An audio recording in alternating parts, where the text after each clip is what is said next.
We're just doing a straight upgrade to the Minerva class because they are just better. They have twice as many torpedoes. And these are going to stay with the way that they are. Marvellous. Right, next thing. Let's go change the Dunkirks to be right at the end.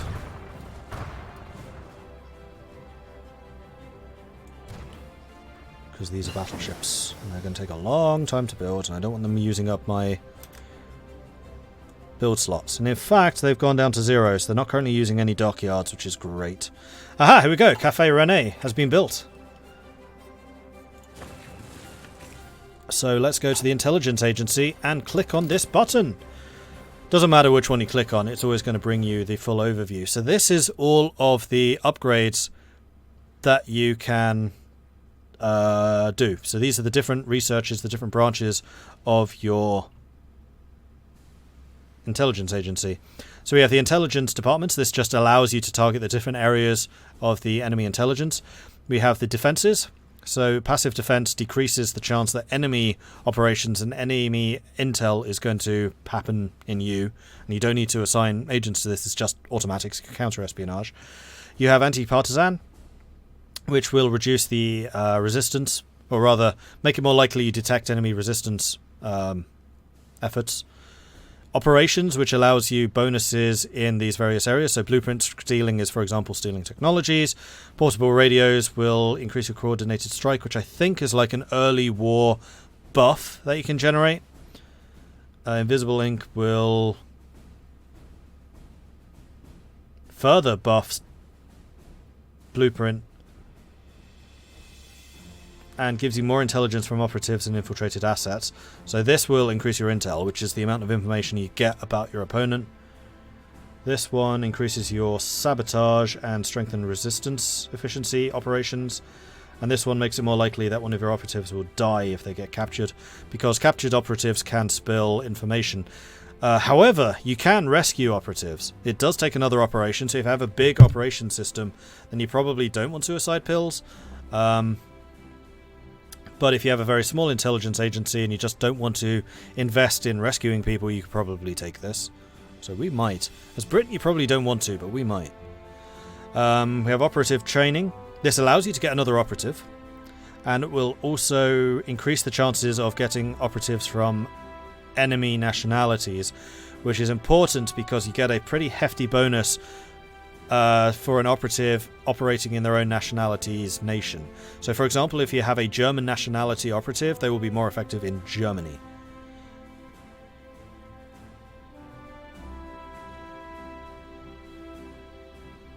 And this also allows you to target different countries for recruitment. So you can target like Italy for recruitment with the decisions. Chance of recruiting an operative with commando trait plus 100%. So you basically have operatives with more traits. Intel enemy operative capture chance, that doubles the chance you capture an enemy operative, and also increases by 25% the amount of intel you get. So if you capture an operative, then you will start to get intel from that operative while they are captured.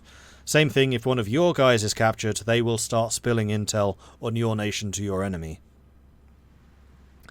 Control, trade, mission, and diplomatic pressure. So diplomatic pressure will allow you to try and force people to join your faction. It will allow you to get like guarantees for cheaper. This basically reduces the cost of diplomacy. It reduces the diplomatic threshold to do these actions. To send and lend lease, for example, you can do that earlier if you have the diplomatic pressure. And then control trade mission will increase the chance that they trade with you. So for example, if you want America to buy your goods as opposed to somebody else's, you can put trade pressure on America. And then propaganda mission effects. Propaganda reduces the enemy's stability and war score. Sorry, war support. Stability and war support. And then boost ideology is what it says. It boosts your ideology in a foreign power. So in my UK game, I was trying to boost the ideology of Turkey to try and get them to join the Allies, for example. I spent quite a lot of effort doing that and I never got them. Although I think this is more of a mid to late war. I was still in 42. I stopped in 42. Are those moddable? I don't know. I don't know anything about whether stuff is moddable. I suspect so.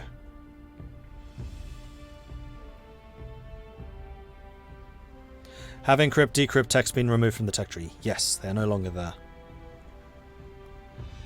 And the 30 days isn't the problem, it's the cost in civilian factories that's the problem. If you invest in this too early, then you really, really put yourself behind in terms of development, which is why I've waited until 38 to do anything here. And I would recommend you wait until 38 to do it, because it really will put you behind in factories. Because in my UK game, I went completely crazy with getting as many of these as possible, and I was about 100 factories, maybe even 200 factories behind Germany when the war started. As the UK, it didn't matter so much because I'm so defensible. I just went, right, Navy, go stop them invading me. But playing as France, it's going to be a problem. Then you have the cryptology. First of all, you have to form the cryptology department at all before you can even start decrypting your enemies. Then once you have that, this opens up the cryptology tab, and then if you crack their ciphers, you get just generic bonuses against them, and then you can actively use their ciphers as a button you press, which gives you like 50% bonus attack damage against them, but it will only last a certain amount of time, and then you have to crack their codes again, because you basically reveal that you've cracked them. If you just use the passive bonus, then they don't realize, but you also get less bonuses. Radio interception will increase the amount of decryption you do. So the more decryption power you have, the faster you decrypt enemy codes. Britain is particularly good at this because they can get... Oh, what's his bloody name? Alan Turing has an advisor, and he has a really, really good decryption power bonus. Likewise, the cryptographic bomb, which is a British focus, gives you decryption power bonus, just permanent. Machine-assisted decryption gives you even more. It's just very expensive. Government Cipher School increases your own cryptology, so this makes your ciphers harder to break by enemies. And you can go even further with the machine-assisted encryption.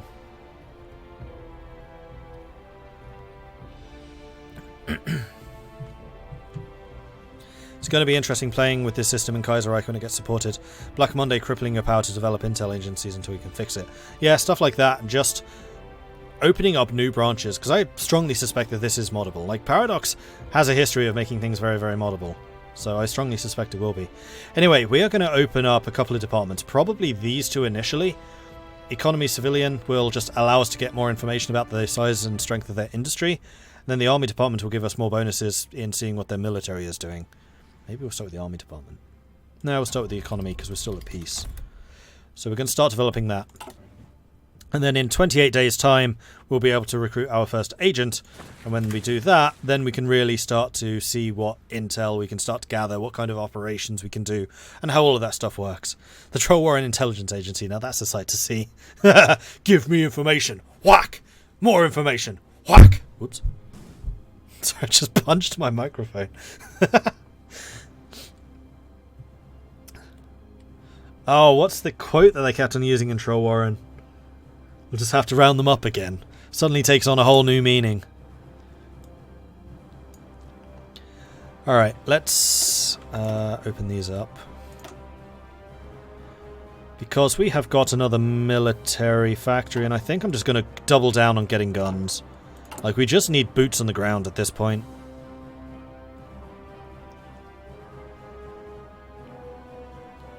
We could potentially start recruiting another armored division. Just one of these.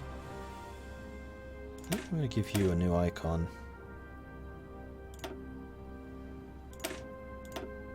That one. So that I can tell you apart. Okay.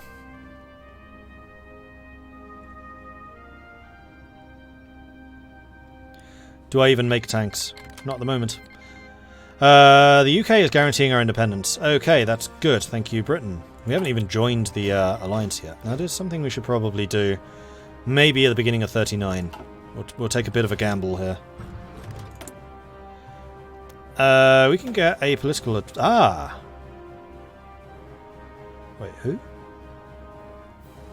The Humble Appeaser. Right, because we went down by time. So Georges Bonnet would actually give us even more stability, but they would tank our war support, which is not something I want to do, because we're still in a fight against time here. We may well need to do some more civil war interventions, just to keep our war support up.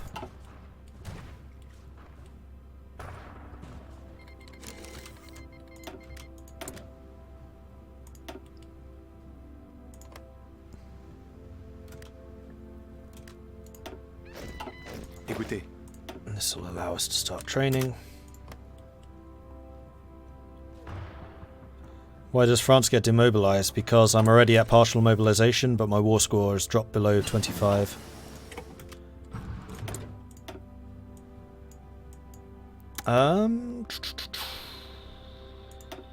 What else do I need to research? 38. We need to get these. Definitely need to get those. And we can deploy another unit. You know what? I'm just going to say deploy. And then just join this army automatically.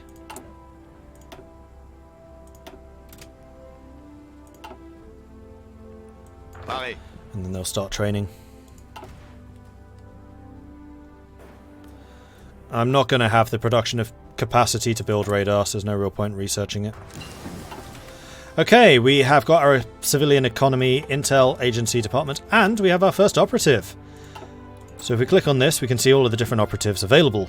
At the moment, they are all French nationality, which means they'll be more effective in France, which might be useful later.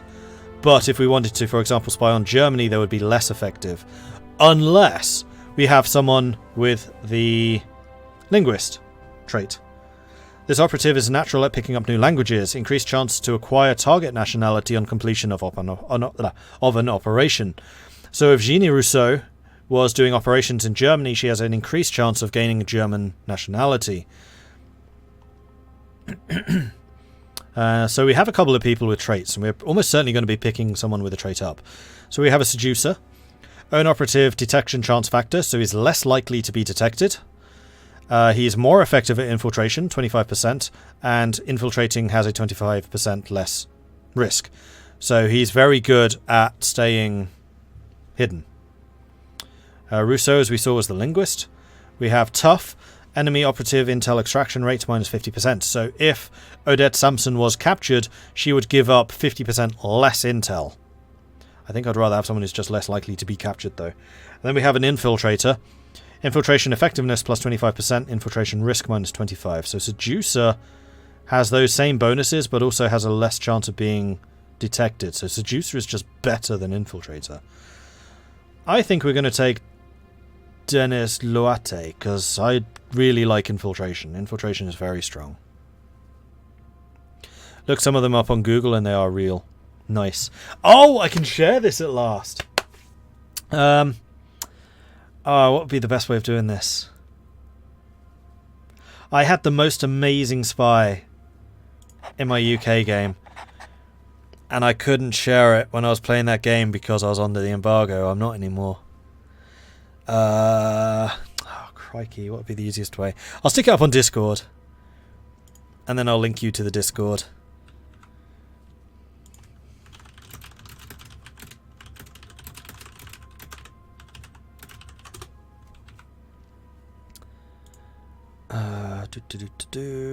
Where did I save you?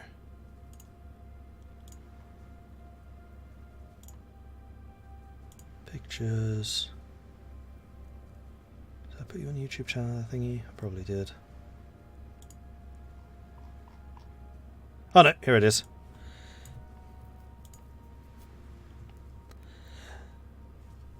So yeah, if you head over to the Discord and then go to the Hearts of Iron channel, you will see who it is I got as a spy. And it just made me burst out laughing so hard. Because I'm pretty sure it's a randomly generated name, and yet it's perfect. Particularly because they're a safecracker. This person in particular is a safecracker. It's just like, oh yes, I was bored at home, so I started breaking the safes. What? What the... Okay, you see it anyway, it's fine. So yeah, it's in the Hearts of Iron channel over on the Discord, which has been linked, so just head over to that. So there you go. One was bored at home, so I started breaking the safes. Okay, so now that we have an operative, we can see that he's currently active in France working as counterintelligence.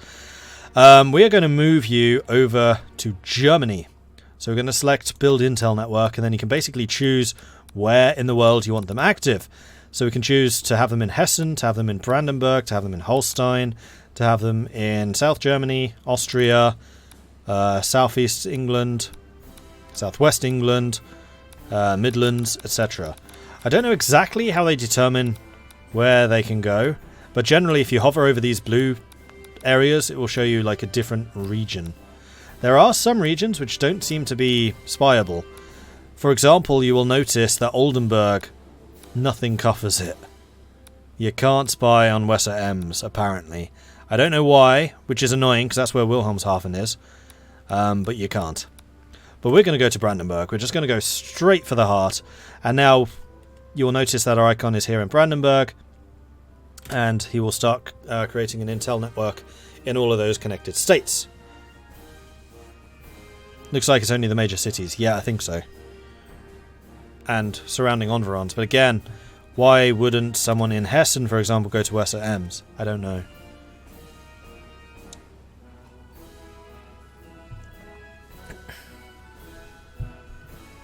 Odette Sampson, GC, MBE, LDH, also known as Odette Churchill and Odette Halloes, was a Special Operations Executive Agent during the Second World War. She was the most highly decorated woman during the Second World War, and one of the few women to be awarded both the George Cross and appointed to the Chevalier de la Légion. Oh, I cannot talk today. That's pretty impressive. Boredom must be a hell of a motivator. Yes, I would think so.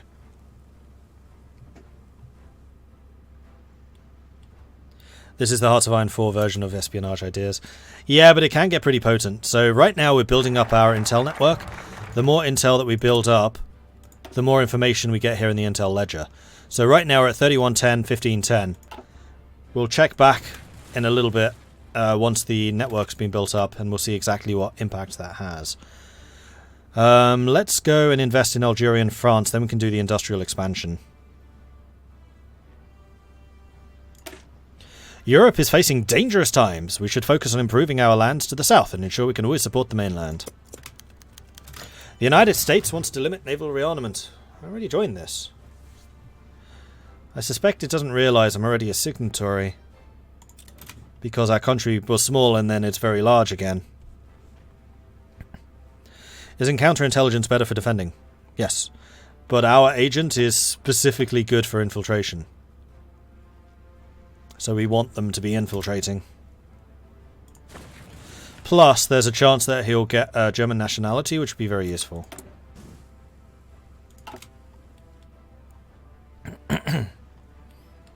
What do the other icons do? You know what? That's a good question. So first of all, we have counterintelligence, which basically automatically just moves them back to your capital. We have build intel network, which is what we are doing right now. We have quiet intel network, which basically just maintains an intel network you've already developed. So if you have 100% somewhere, if they're doing the intel network, there's a chance they'll be detected. So you just switch them over to quiet intel, and then basically they just maintain it. Boost ID. In fact, I wonder if that's a national. No, it's not. Okay. Some of these are national. Boost ideology, for example, is national. So if we wanted Germany to become more and more democratic, we could start boosting ideology. The strength of these powers is going to depend on your intel. So having 100% intel in Germany will mean that the boost ideology is 100% effective. Right now, the ideology support gain was only going to be 0.1. I think it can go up to like 0.25, something like that. We can do propaganda, which will increase or decrease stability and war support in the targeted nation. We can root out the resistance. So this is something you do on friendly territories to find enemy resistance groups and then reduce the resistance. Control trade. This is how you increase your trade opinion with that country. I kind of wish that this was on your own country, so people were more likely to trade with you rather than saying this specific country trade with me. It's a little bit underwhelming, I'll be honest. And then diplomatic pressure. This one will reduce world tension requirements to do certain actions. So, for example, if you're trying to lend lease to somebody, as, for example, I don't know, the United States, you can do diplomatic pressure on somebody so that you can lend lease to them more easily. It will also decrease the diplomacy thresholds to do stuff. So, for example, if you're trying to get them to join your faction, you probably want to hit the boost ideology so they become your ideology, and then also do the diplomatic pressure, which means that you need less opinion to make them do something. And those are the options. Modified, of course, by what your agency can do.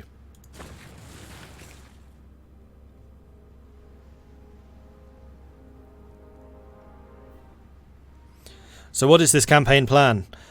Ultimately, it's to become Free France, which is basically when we lose the mainland. We want to regain the mainland, the home country. But whether that actually happens or not, we shall see. Like, I'm not going to fight this badly just because I want to do that. It's not how I play these games. 28 days until we have to demobilize. I do not want to press this button. At all. I do not want to go back to early mobilization. It's a waste of 200 power. I wonder, can we do propaganda against anyone? Not yet.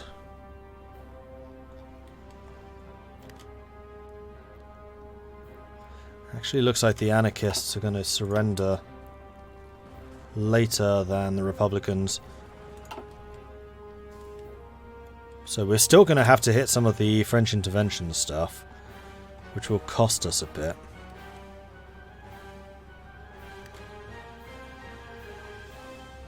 Not to mention the stability cost, of course. Yeah, I think we're going to have to try and build up to 150 political power so that we can get the war support going. War support will also make it harder to capitulate us. Now we only need a tiny bit. So I think we're going to do the arms purchases again. Drops our stability but not to dangerous levels. And now our war support is high enough that we no longer have the demobilization thing.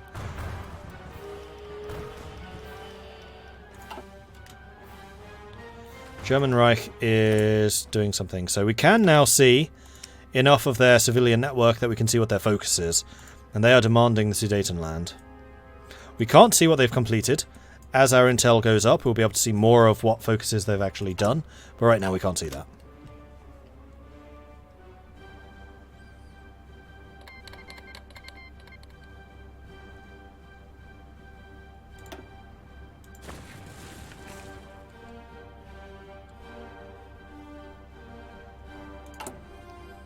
Oh yeah, and because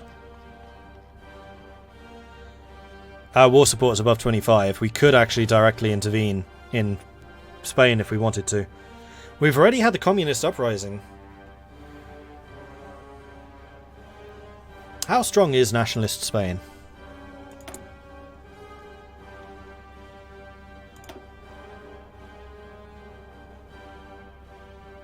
We have significantly more factories than them. They probably have more divisions than we do.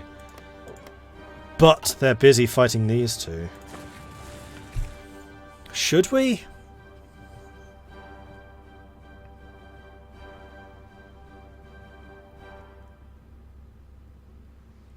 Because we've already had the communist uprising.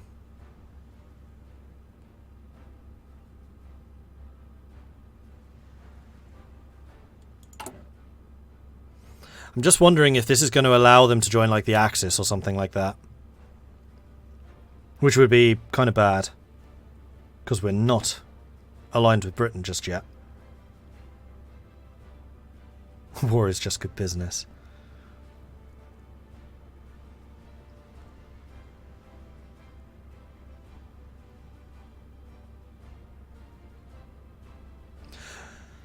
Effects when selected. Nationalist Spain, Regional Defence Council of Aragon. France declares war on Nationalist Spain. It says specifically Nationalist Spain, but above it says the Regional Defence Council of Aragon as well. Is it both, or is it just one? Let's do a quick save.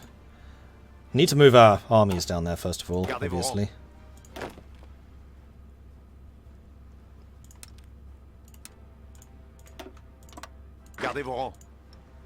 Just in case.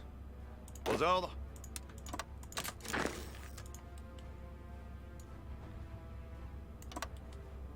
Attention.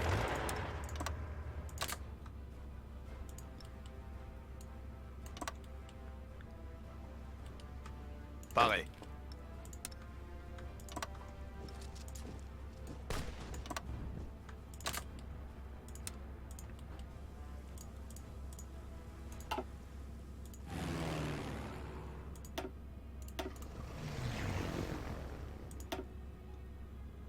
Those guys are already supporting the Reds. There we go. Japan abandoned the naval treaty. Hirohito today announced that Japan would no longer consider herself bound by the naval treaties she had signed. The world situation, he said, had made the choice inevitable. Japan had apparently received reliable reports that several neighbouring countries had begun aggressive... Wait, did they just... No, they haven't. I didn't see any of the yellow. I was like, have begun aggressive naval expansion programs and threatened legitimate Japanese interests in the area. The Japanese Admiralty has refused to comment on the rumours that several ships currently under construction were already planned without treaty restrictions in mind.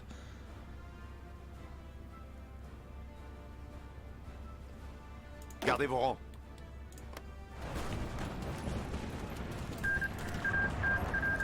rangs. Okay, so... they've just been defeated. Huzzah! And Republicans are very, very close to defeat. Basically, if they lose Valencia, it's over. So, basically, we've got to do this now. Okay, so yes, we would have been allied to the... thingies. Aux ordres. Go! Save them! Quickly! Gardez vos rangs. And please, by all means, be aggressive.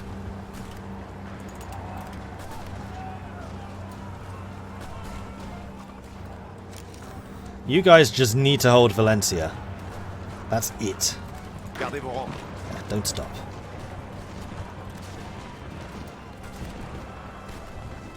Gardez vos rangs.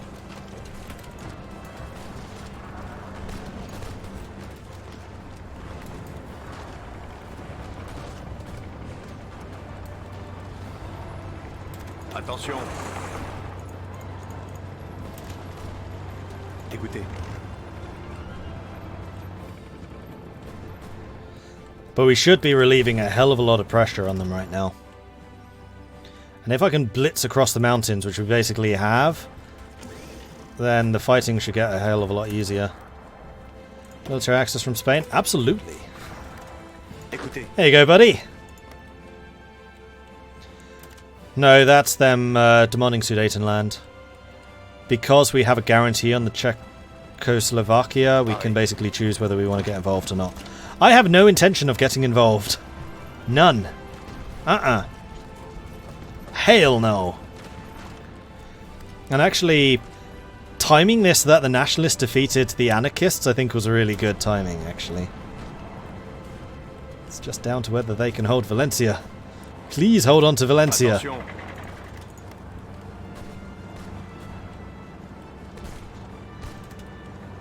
Oh, right. These guys don't have orders anymore. You continue going down this way. Continuez d'avancer. Purples, I'm going to say, go here.